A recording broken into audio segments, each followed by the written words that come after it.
Hello friends, welcome to my channel, The Lens India Professional Photography, and this series Mastering Lightroom CC. In our today's video, we'll be touching upon the topic of details. So if you are into develop model, and you will see the fifth tab is related to the details. And what details is basically, it means that it will basically allow the Lightroom user to sharpen the images what we have processed. So when you open up this tab of the details, you will see that there are two basically sections in this. One is called as sharpening, other is called as the noise reduction. So I would just like to explain you this on this grayscale image, what exactly sharpening means and what is the noise reduction means to us. So before this, I'll just reset all the sliders to its default. So if you see this tab on the top of on the left hand corner, you will see that there is one exclamatory mark next to the sharpening. So what does it mean? That now it is giving an advice that whenever we are going to sharpen the image, it is recommending that we should go for the 100% view. So how we can go for the 100% view is on the navigator panel, where you can see, you can fit the image to the screen, or you can make it 100%. So always it is recommended that we go to the 100% magnification of the image and then sharpen our image. Apart from this, you will also see there is a small triangle on the right hand side corner of the sharpening. So if you expand this triangle, you will see the preview over here, and now you can see that this particular area is basically shown in this preview. So another way to see the preview is that you just click on this square and you can hover over the image and it will show you the preview in that particular window. But the best way, normally what we do is that we normally try to magnify the image right on the screen itself. Now let's talk about the sliders in each of the particular sections. So when it comes to sharpening and noise reduction and color, so we'll touch upon one by one. So when we start with the process of the sharpening, the best practice what usually is said is that we should sharpen our image at the last. That is this should be the end process what we'll be doing before we save our image, and not somewhere in between. So before we sharpen, it is always recommended that we should first try to reduce the noise, if at all the noise is existing in our picture, and then we should adjust the sharpness so that the noise again does not uh, appear too much in the image. So that is the best practice what is being considered. So let's try to understand. I'll little bit magnify this image so that it becomes easy for us to understand.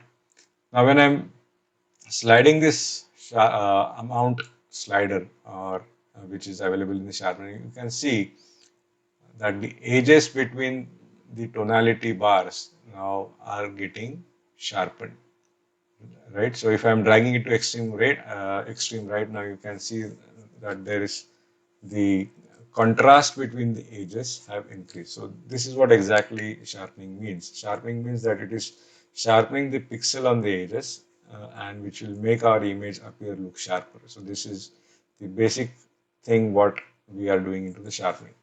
Now when we try to adjust the radius, now just see that particularly here, you'll see that there is a dark black line, and just to its left and to its right, you will see that there are some artifacts, or there are some faint lines which are appearing.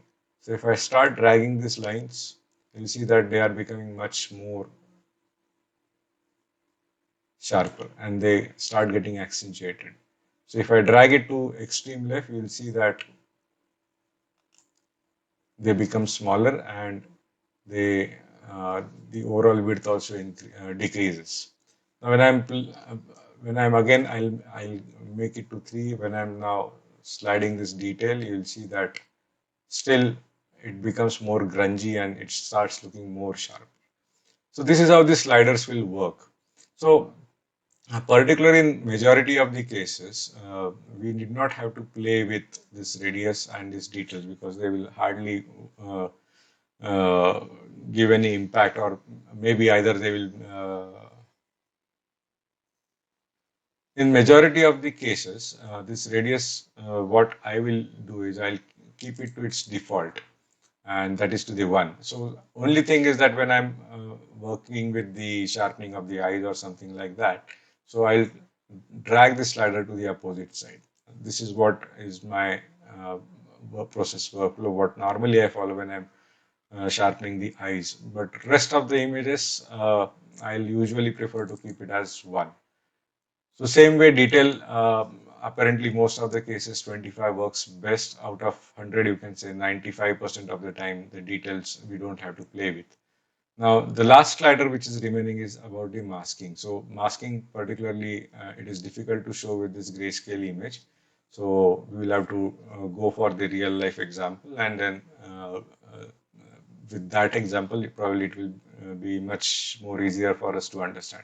So as of now, I'm resetting this all the sliders. So we now move on to the next image, which is our real life example. Now this is the image what we will process. Now already the basic editing has been done with this image. So just to ensure that we are now going to start with the process. Now when I enlarge this image, you can see there is a lot of noise which is available in the image, because this image was shot at ISO 360 and 500 mm. So let's start with removing the noise first. So which is the luminance noise you can see. So I'll start dragging the slider, and you can see this noise is getting reduced. So I'm dragging it very slowly because it has a immediate result what can be seen, and this starts making the image very softer. So you have to be very careful when we are doing these adjustments. So if you have a lag, wait for some time and then proceed. Now we have seen that the image has now particularly no noise available in this image, correct? Now, if you feel that there are some details which are being lost, I'll make it to 100 because the image looks, yeah. Now, if you feel that some details are being lost, then you can probably make use of this detail slider, which can rescue and bring back your details to a great extent. You may also want to see how the contrast is impacting, but in this particular case, there is no much effect seen on this, so you can reset this contrast. Then the next thing what is available is the color noise. Now you can see some color noise also in this image, so you can slightly pull the slider to the right and try to adjust the color. Again, if you feel that there are some loss of details, you can uh, play with the slider and try to bring the details back and maybe smoothness. So this is how you can first of all try to reduce your noise from your picture. Then the next step what is remaining is to adjust the sharpness. So to adjust the sharpness, we will go and try to adjust the amount slider which is available in the sharpening tab. So just try moving it and see which works best. Just do it very gradually, because it will suddenly increase the sharpness, and also as soon as you try increasing the sharpness, the noise will also get added to it. So you can see, if I go to the extreme, you will see that the noise is again getting added into the image. So we have to be very careful while we are adjusting our sharpness. Then the radius and details, as I said, most of the times it doesn't really, there is no need rather to basically adjust this radius and details when we are doing sharpness. But just for the sake of demonstration, let's see what is the effect. If you are adjusting the radius, you'll see the effect which is happening over here. So I'm not sure whether this is getting translated into the video when I'm trying to adjust, but yes, the image is a little bit becoming, when I'm trying to adjust the radius, we are getting somewhere softer edges when the radius is increased. So I'll just retain this to the original position. And now about the masking. So when we try to do masking, so the process what we have to follow is we have to press the Alt or Option key. Alt if you are using Windows, Option if you are using Mac. and click on by pressing this Alt or Option key, click on the masking slider, and you will see that the screen turns white. And when it turns white, this means that wherever the whites are there, it will be sharp. So just start dragging the slider.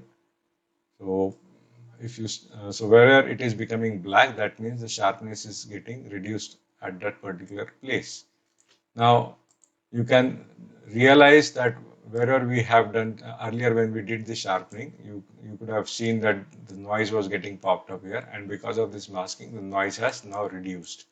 And then you can again further probably do some fine adjustments with the sharpening so that only the related area gets sharpened. So this is the basic process what we follow when we are doing the sharpening and noise reduction process. Some of the photographers and editors, they would love to sharpen the images by converting them into black and white. So that doesn't mean that we need to convert that into the black and white. That is a simple process what we need to follow. We need to press the Alt Option key, and and then simultaneously when you start pressing the slider and start sliding the slider, the image turns into black and white, and you can really do the fine level adjustments by adjusting each of the sliders. Now for radius, you will see that how the radius is basically seen. The image looks kind of weird over here, and you can adjust the edges based on your requirement. The same thing happens with the details also. If you try to drag it to extreme right, the image starts appearing to be very grungy. So let's leave this at the default value. And for the same thing happens with the luminance. By pressing Alt or Option key, the image turns black and white, and you can reduce the noise, because at times it becomes very easy for photographers to adjust the luminance, noise, and when we turn on this image black and white. So this is one way what we can do with our image when we are sharpening or reducing the noise with our in our Lightroom. Now there is another way how we can sharpen our image and reduce the noise. Uh, so only thing is that we need to now reset the sliders before we move on. So I'll just reset the sliders into the detail tabs. So whatever we have done. So we can go to this masking tool, which we have seen earlier. The only thing is that we cannot do the color noise adjustments with this masking tool. So we'll leave it as it is over there, and we will enable the masking tool. We'll take up the brush, and you can see that there is when we pick up the brush, you can see there are the sliders which are available: sharpness, noise, more, and difference. So with this brush, we can now, suppose if we want to increase the sharpness, we'll just little bit increase the sharpness, and we can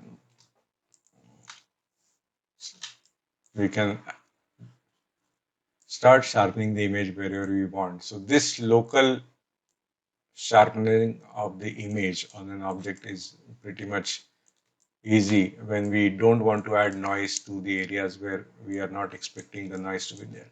So now suppose you have done the sharpening, you can again add one more brush, and now you need to denoise it. So I'll take this slider all the way down to 100, and I'll enable the overlay to see where I'm painting.